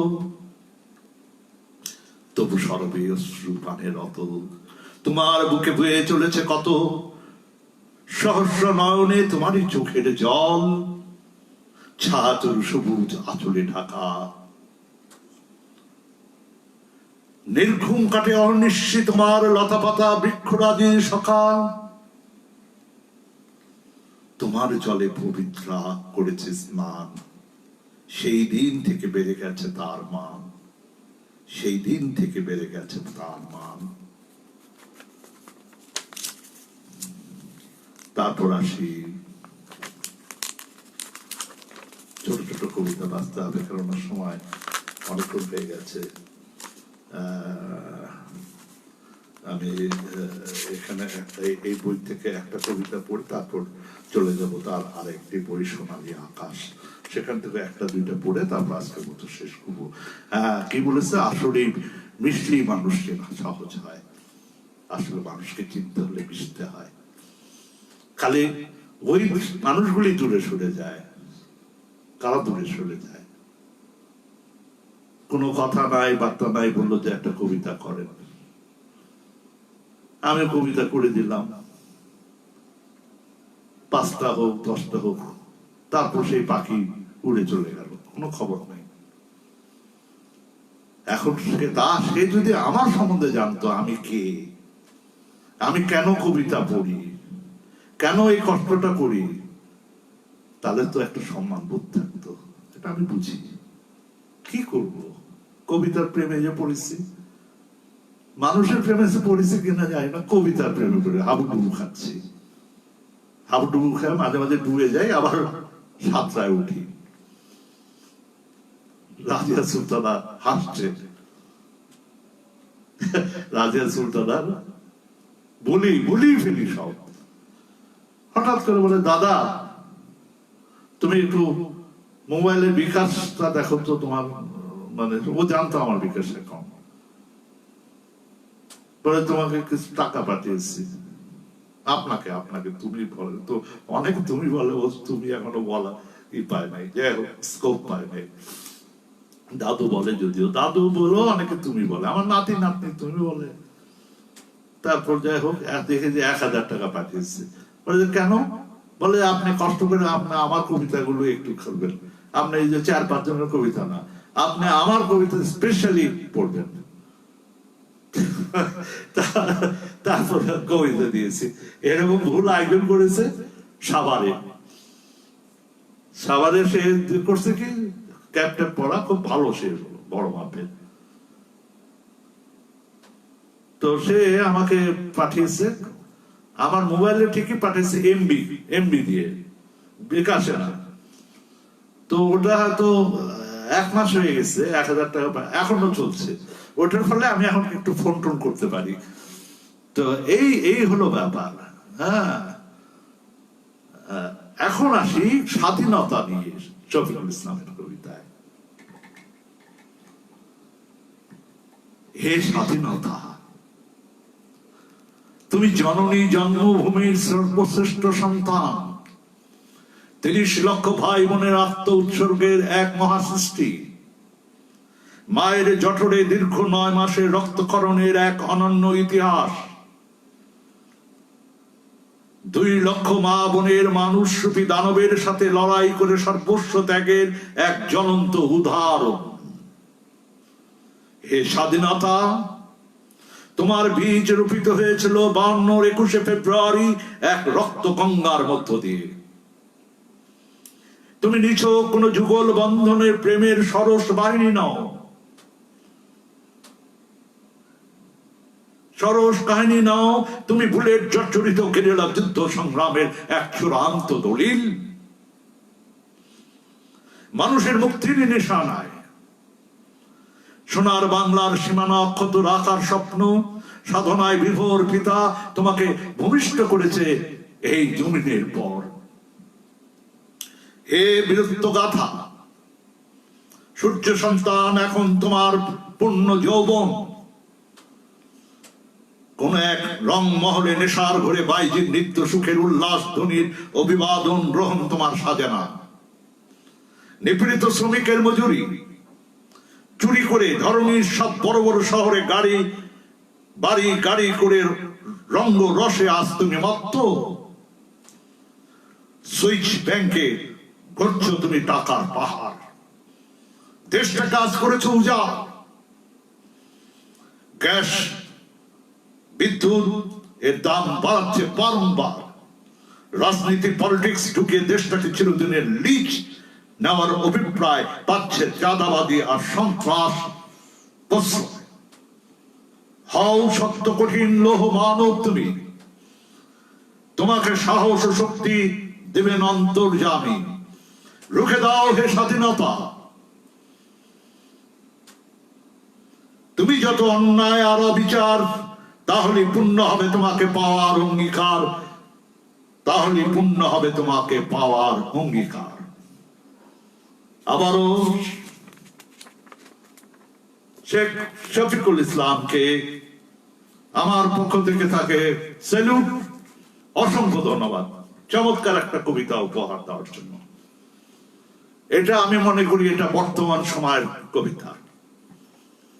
এই মেসেজগুলি কবিতার মধ্যে দিয়ে সবার মাঝে চলে যাওয়া উচিত, কিন্তু কে ছড়াবে, কে ছড়াবে? আমি তো মনে করি শফিকুল ইসলাম পারবে। কিভাবে পারবে? তার ইনবক্সে যারা, তাকে তো অনেকে অনেক বিরক্ত করে ভিডিও দিয়ে, এটার জবাবে তখন সে ভিডিওটা দিয়ে দিবে। আমি যদিও কাউকে দিই না, পছন্দ করি না, দিলে পরে আমার কবিতা আবৃত্তি ভিডিও দিই। কেউ যদি আপনাকে দেয়, আপনি 2টা ভিডিও পাঠাই দিবেন, এইসব অন্যদেরকে শোনান যে তোমরা এইসব নিয়ে ব্যস্ত থাকো, দেশ শোনো,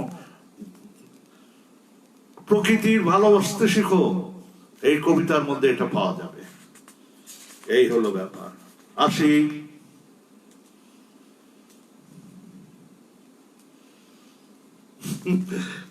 আর একটা কবিতা লিখেছে, সেটা কি বলবো, মেঘ ছুঁয়ে যায়। দেখা যায় ছোট্ট কবিতা তো পড়িনি। এই কবিতাটা হচ্ছে, বইটার নাম হচ্ছে সোনালী আকাশ। ওই ধরনের কবিতা এখানে ওইভাবে ফুটে উঠেছে। যদিও অনেক কবিতা আছে, মহান নেতা টেতা বঙ্গবন্ধু থেকে শুরু করে, ওইসব কবিতা পড়ার সময় নেই। ওটা যদি আমাকে মনে করে দেয়, আমার 15 আগস্ট নিশ্চয়ই আমি বঙ্গবন্ধুর উপরে কবিতা পড়বো। সেটা দেখি ইনবক্সে আমাকে সবাই যদি ওইভাবে কবিতা দেয় বঙ্গবন্ধুর উপরে, বা খালি বঙ্গবন্ধু, কিন্তু কোনো পার্টির দলীয় কথা বলতে পারবে না, তাহলে আমি করে দেবো। বঙ্গবন্ধু বঙ্গবন্ধু, তাকে সেলুট। হ্যাঁ, কিন্তু এখন যারা করছে তারা বঙ্গবন্ধুকে ড্যামেজ করছে। এটা বঙ্গবন্ধুর আদর্শ ছিল না, বঙ্গবন্ধুর আদর্শ থেকে চলে গেছে সবাই। মেঘ ছুঁয়ে যায়, লক্কর ঝক্কর চাঁদের গাড়ি পাহাড় বেয়ে যায়, আঁকা বাঁকা পথে সে তো ফিরে নাহি চায়, উঁচু নিচু রাস্তাগুলো আকাশ পানে ধায়, নিচের দিকে চাইলে যেন ভীতির সঞ্চার হয়, বান্দরবনের বৃক্ষরাজ মনোরম মনোহর, জুম চাষে জমিগুলো অনিন্দ সুন্দর, পাহাড় ঘেসে মেঘ রাশি ভাসিয়ে বেড়ায়, গাড়ি থেকে হাত বাড়ালে মেঘ ছুঁয়ে যায়, আদিবাসী মানুষগুলো নম্র ভদ্র প্রকৃতির মেহমানদের করে তারা অতি যত্ন খাতির, মেঘের ভেজা হস্তে জাগে অভূতপূর্ব শিহরণ, হালকা শীতল পরশে ভরে যায় হৃদয় মন, হৃদয় মন। এইসব কথা শুনলেই তো মনে হয় যে এই মেঘের দেশে চলে যাই, কার না যেতে হয়, যেতে ইচ্ছা। তার মানে কবি এই বান্দরবন বলেন, ইয়েতে বলেন, সব জায়গায় গিয়েছে। হ্যাঁ, তো একটা কবিতা, শেষ কবিতা এটা দিয়ে ফিনিশ করবো, সেটা হচ্ছে 71-এর শহীদ ছাটু ভাই ও একটি জিজ্ঞাসা। এই কবিতাতে আসবো, এখানে অনেক কবিতা আছে, এত পড়া সম্ভব না। তার দেখি এই পৃষ্ঠাটা আমি ভাঁজ করে রাখি, কেন হঠাৎ করে এটা হেডলাইনটা দেখে মনে হলো কবিতাটা আমার জন্য, আমার কণ্ঠের জন্য এটা ভালো হবে। এবার আসি,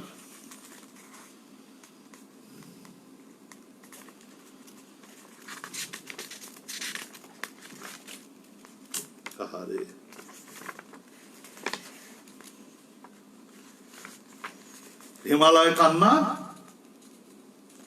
আর একটা সামনে ঈদ আসছে, গরিবের ঈদ, দুইটা করে, তারপর আর একটা, ওটা তিনটা করে আমি আজকের মতো বিদায় নেবো। আজকে যদিও শফিকুল ইসলাম আমার ঈদ, এবং নিশ্চয়ই সে দোয়া করেছে যাতে আমাকে আমার নেট থাকে, কেননা ওয়াইফাই খুব প্রবলেম করছিল, এমবি খরচা করে লাইভ করা, এত টাকা পয়সা খরচা করে আমার লাইভ করাটা ঠিক না, সেটা উনি আমার এটা বিষয়টা বুঝেছে, বলে যে আল্লাহ ভরসা, আপনি করে ফেলান। নিশ্চয়ই দোয়া করেছেন। হ্যাঁ, এতক্ষণ আমি ধরে ইয়ে করছি, এখন পর্যন্ত সমস্যা হয়নি। এখন আমার অনেকগুলো কবিতা হয়ে গেছে, আর কোনো আফসোস নেই। এখন যদি ওয়াইফাই চলেও যায় কোনো অসুবিধা নেই, খালি এটাকে সেভ করতে পারলি হলো। হিমালয়ের কান্না।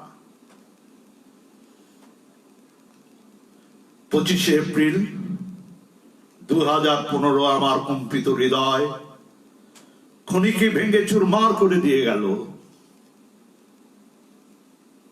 কোন এক মহা পরাক্রমশালী শক্তির আধার। আমি কাঁদতে পারিনি সেদিন, আমার চক্ষু নিঃসৃত জল মিলিয়ে গেছে পাপড়ির অভ্যন্তরে। বেদনার মহাসাগরের কাছে আমার অনেক ঋণের পাহাড় জমে গেছে। হাজার হাজার ভাই বোনকে হারিয়ে আমি দিশাহারা, জানি নে ঋণ আমি কখনো শোধ করতে পারবো কিনা।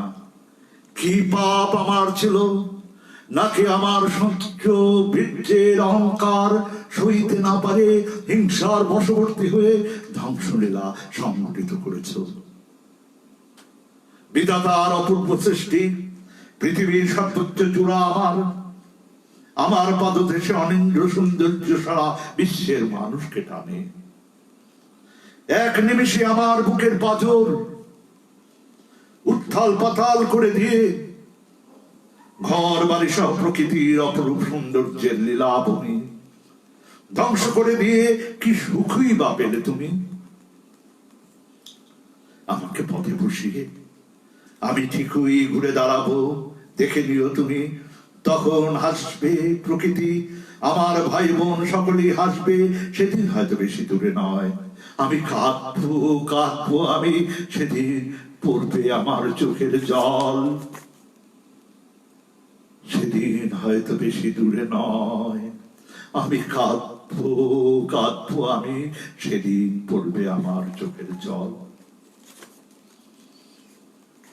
লায়লা শহীদ এসছে, তার কবিতা মনে হয় কণ্ঠে উঠেছে, সম্ভবত, আমার মনে পড়ছে না। গরিবের ঈদ, দেখি ঈদটাকে কিভাবে দেখেছে শেখ শফিকুল ইসলাম।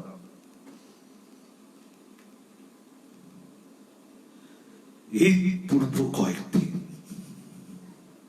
জিনিসপত্রের বাজারে লাগে আগুন, ব্যবসায়ীদের পৌষ মাস,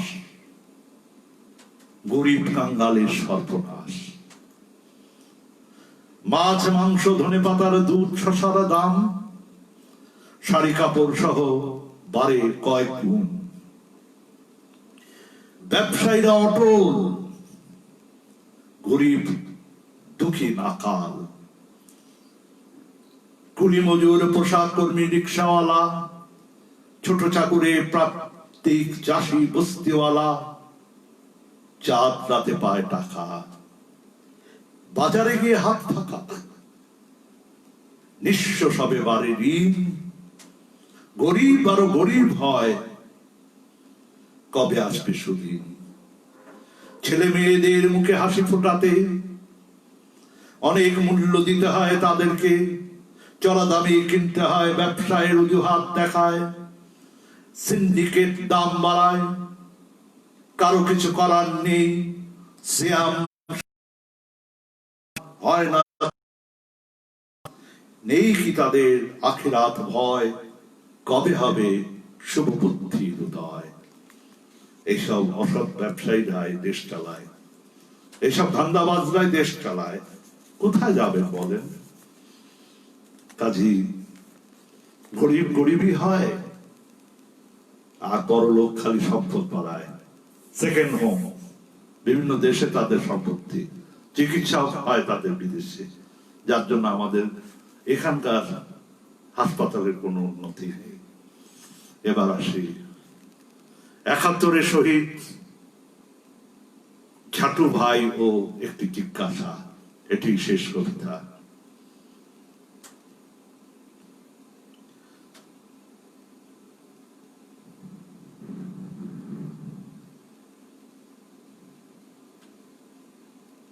অন্তিম শয়নে শায়িত রক্তাক্ত লাল জামা পরিহিত ঝাঁঝরা করে দিয়ে গেছে পাকিস্তানি হায়নারা, যাকে লালে লাল হয়ে গেছে রাজপথ, গেঁথে আছে শরীরে বুলেটের আঘাত। ব্যাপটিস্ট গির্জার সামনে, রাজশাহী চাপাই রোডে মিনিট খানেক আগেও যে ছিল লৌহ মানব তুল্য সাহসিকতায় প্রজ্বলিত উচ্চশিরে হায়নাদারদের রুখতে বলিয়ান কাঠের ব্যারিকেডে হায়নাদারদের আটকে দিতে রত ছিল যে সাথী মুক্তিযোদ্ধারাও সেই কাজ করতে করতে পালিয়ে বেঁচেছিল। তাদের শতচিৎকারে একটু পিছপা হয়নি সে। ৭১ সম্মুখের সময় ভাটাপাড়ার প্রথম শহীদ ঝাটু ভাই, তোমাকে সশস্ত্র সালাম। তারপর অনেকেই শহীদ হয়েছে জানি, তাদের সাথে মুক্তিযুদ্ধের সকল শহীদদের জানাই হাজার কোটি সালাম। প্রিয়তমা কিশোরী বউকে দুঃখের সাগরে ভাসিয়ে, শিশু সন্তান কোলে পাথরে বধূ, রাতের অন্ধকারে পাগলিনী মায়ের পুত্রের কবরের আহাজারি, সেদিনের ফেল ফেল চোখে চেয়ে থাকা তার মধ্য বয়সে আজ খুঁজে ফিরে বাবার কঙ্কাল, পরের জমিনে প্রথম কবর রচিত তাই। মহিষ বাথান গোরস্থানে দ্বিতীয় কবরের পদার্পণ। একটি লাল সবুজ পতাকার জন্য যে জীবন দিয়ে রেখে গেল অবদান, ৪০ বছর পরও দিতে পারেনি তার সামান্য সম্মান। তার নামে একটি নাম, অন্তত তার কবরটি বাঁধতে পারা যেত। গরিবের ছেলে রাজনীতি করবে না বলে, নাকি ক্ষমতার পালা বদলে, কিংবা এলাকার লোকেরা নীরব থেকেছে তাই শুনেছি কেউ কেউ সোচ্চার ছিল কোন এক সময় অনুশোচনা জাগে। এ কবে, এ দায় বুঝবে কবে? আজকে শেখ শফিকুল ইসলামকে অসংখ্য ধন্যবাদ জানাই, কিন্তু একটা কষ্ট কি জানেন? শফিকুল ইসলাম সাহেব আমার সম্পর্কে জানে, তার আহ্বানে আমি অনেক অনুষ্ঠানে গিয়েছি, কিন্তু এই কবিতাগুলো তো দেয়নি। আমাকে তো কখনো বলেনি বদরুল ভাই এই কবিতাটা আবৃত্তি করেন। আমি যদি মঞ্চে এই কবিতা করতাম, আমি জানি শ্রোতারা এটা কিভাবে গ্রহণ করত। যেমন মানবতা, তেমনি রোমান্টিক কবিতাও অনেকে পছন্দ করত, যদি আমি রোমান্টিক কবিতা পড়িনি। এত ঘনিষ্ঠ, আমাকে তো বলতে পারতো বদরুল ভাই চলেন স্টুডিওতে, সামনে বিজয় দিবস আসছে, স্বাধীনতা দিবস, কবিতাগুলো আপনার কণ্ঠে তুলেন, আমি আপনার সাথে থাকবো। আমি কি বিরক্ত হতাম? তখন তো আমি কবিতাগুলো পড়তে পারতাম। কবিতাগুলো আজকে লাইভে পড়ছি বলেই আপনি কবিতার কতখানি ভিতরে ঢুকেছেন এটা বুঝতে পারছি। এটা আমি আগে বুঝিনি।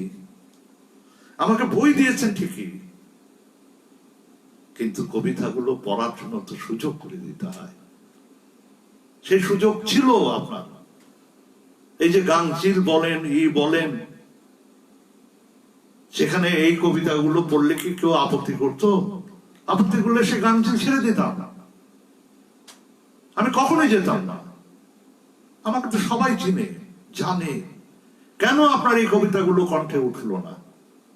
আমার এই কষ্টটা আমার থেকে যাবে। জানি না করোনা মুক্ত হতে পারবে। এটা কত কত টাকা লাগে? আপনার এক একটা কবিতা 5,000 8,000 নেয়, আপনাকে সেটা দেওয়া লাগতো? আপনি কোনোভাবে বহন করতেন। কত টাকা কত ভাবে চলে যায়। 2-3 হাজার টাকা খরচ করে যদি আপনি 20টা কবিতা রেকর্ড করাতে পারতেন, ভিডিও তো আমি করে দিতাম, কোনো অসুবিধা ছিল? এই যে ইয়াসমিন সুলতান রিনু, আমি তো তার ভাইয়ের জীবিতকালে কবিতা পাইনি। আমি যখনই কবিতার বই পড়েছি, সাথে সাথে তার পরদিন যে আমি স্টুডিওতে রেকর্ড করেছি, কেউ জানে না। এসে খালি তারিকুল ইসলামকে বলছি যে আপনার পদ্ধতি, সাথে সাথে কয়েকটা 8টা না 9টা কবিতা পড়েছি আমার নিজের খরচায়। আরে আপনি যদি খালি বলতেন, অসুবিধা, চলে যেতাম দুজন একসাথে। আপনার বাসা, আপনার মালিবাগে অফিস, আমার শান্তিনগরের বাসা, আমার বাসাও এসেছেন। তবে আপনাকে আমি সেলুট জানাই। কি জন্য? আজকে কবিতা পড়ার সুযোগ পেলাম বলে আজকে আপনার সম্বন্ধে এত কিছু জানতে পারলাম। আমি কিন্তু এত ভিতরে ঢুকিনি। আপনার বিভিন্ন ধরনের কবিতাগুলো আজকে আমি পড়লাম। খুবই ভালো একটা সময় কাটলো। মন খারাপ ছিল বিভিন্ন কারণে, এটা থাকে। একটা বয়স হলে অভিমান হয়, মন খারাপ হয়, কষ্ট হয়, কষ্ট বিভিন্ন ধরনের কষ্ট। তো যখন আজকে আপনার এই কবিতাগুলো পড়ার পর আমি কষ্টগুলো আমি এখন মোটামুটি ভাবে আবার ভুলে যাচ্ছি। দোয়া করবেন আমি যেন সুস্থ থাকি, সবার মাঝে থাকতে পারি। আর বিশেষ করে আমার এই যে ইয়াসমিন সুলতান আর রিনু, এই পর্যন্ত বোধহয় 9টা, আমি বলছি 15টা কবিতা সিরিয়ালি লেখে আমাকে দাও, তোমার কবিতা আমি লাইফে করে দেবো। আর কিছু না পারি লাইফে তো করে দেবো। তারপর যখন স্টুডিও চালা হবে, করোনা দূর হবে, তখন। আর ওই কথাটা যেন থাকে, ঠিক থাকে। করোনা যদি মুক্ত হই, আপনাকে, আপনার সাথে কোথায় নিয়ে যাবেন? ওই যে কি বলে, আহারে ভুলে গেছি, নীলগিরিতে যাব, ওখানে ভিডিও করবেন, একদম দারুণ হবে। কোথায় মায়ের খেয়ে যাবে সমস্ত এই যে স্টুডিওতে যে ভিডিও টিডিও করে। হ্যাঁ, তো এই হলো ব্যাপার।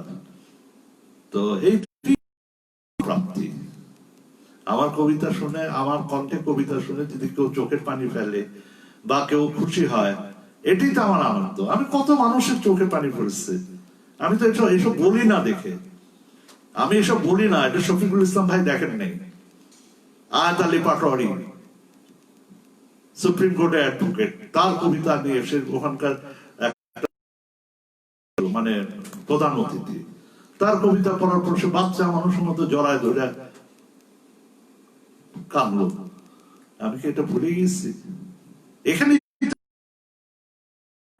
তারপরে ইয়েতে কি বলে, এশিয়ান ইউনিভার্সিটিতে আমি করলাম, সেখানে মহিলা অধ্যাপিকা, আমি তো আর জানি না, পরে আমাকে বলে যে আমার কবিতাগুলো একটু পড়ে দিবেন।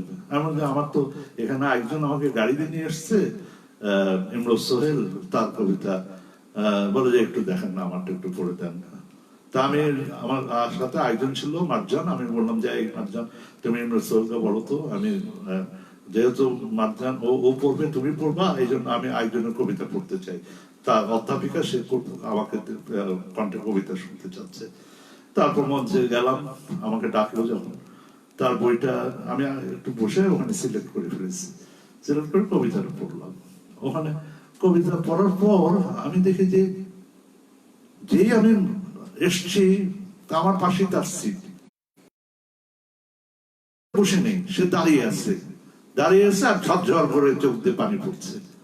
মহিলা, আমি কি এটা বলতে পারবো? রিনু, ইয়াসমিন সুলতানা রিনু, আমি বলতে পারবো এই জিনিসগুলি? তা আমি কবিতাকে কেন ভালোবাসবো না? আমার কবিতা, আমার কণ্ঠে কবিতা শুনেই যদি তার হৃদয় স্পর্শ করে, তো আমি তো এটা ছাড়তে পারি না। হয়তো আমি ক্ষতিগ্রস্ত হব, আমার কিছু প্রবলেম হবে, অসুখ বিসুখ হবে, ইয়ে হবে, আমার একটা মানসিক শান্তি, এটা এটা এটা আলাদা। এই কষ্টের মধ্যে আনন্দ আছে। তো আজকে অনেক সময় দিলাম, শফিকুল ইসলাম সহ তার পরিবার সহযোগিতা করেছে বলেই শফিকুল ইসলাম এই কবিতাগুলো লিখতে পেরেছে। কখনোই শফিকুল ইসলাম তার কবিতা লেখায় সার্থক না যদি তার পরিবারে কোন রকম অসন্তোষ থাকতো। পরিবারের সবাই, তার মেয়ে হোক ছেলে হোক, তার অবশ্যই তাকে সহযোগিতা করেছে, এবং সেই পরিবারের জন্য আবার দোয়া থাকলো, আপনাকে আরো সহযোগিতা করবে। আপনি লিখতে থাকেন এবং একদিন সবার কাছে আবার আপনার নাম ছড়িয়ে পড়বে, এইটাই আমি চাবো। আমার দোয়া থাকবে। এখানে এসছে সাবিনা বেগম, খুবই ভালো মনের মানুষ, এবং তার ছেলে রাশিয়াতে একটা স্টাডি করছে, পিএইচডি করছে, একটা গবেষণা কাজে আছে। আমি তার সার্থকতা চাই। যে বিজ্ঞান, আমরা বিজ্ঞানের দিক দিয়ে আমরা পিছিয়ে আছি, কিন্তু আমাদের সামনে যেতে হবে। আমি সিনেমা দেখি না, তারপর কয়েকদিন আগে একটা দেখলাম, পড়াশোনা করে পাশ করে সে বলে যে আমরা আমেরিকাতে যাব, আমেরিকায় যায় আমাদের দেশের নাম করব। তখন সে বলল, সেই ছেলেটা খুব জিনিয়াস ছেলে, সে বলল যে না, আমি আমার দেশেই থাকবো, আমি যা কিছু করব এই দেশের জন্য করব, আমি বিদেশে যে কিচ্ছু করব না। এই যে গর্ব, নিজের দেশের প্রেম, ওই ওই সিনেমার মধ্যে ওই দেশপ্রেমটা ফুটিয়ে তুলেছে। এবং এটা অবশ্যই আমার সাথে বিশেষ করে অনেকে একমত যে নিজের দেশকে ভালোবাসতে হবে, যতই সে বড় কিছু হোক, দেশের জন্য কিছু করে যেতে হবে। এটা আমাদের গর্ব। আমাদের বাংলাদেশে অনেক বিজ্ঞানী আছে, অনেক গবেষক আছে, যারা সুযোগ সুবিধা পেলে তারা অনেক কিছু করতে পারবে। আমি আশাবাদী। সবাই ভালো থাকবেন, সুস্থ থাকবেন। অনেকক্ষণ সময় দিলাম, ভালো লাগলো বেশি।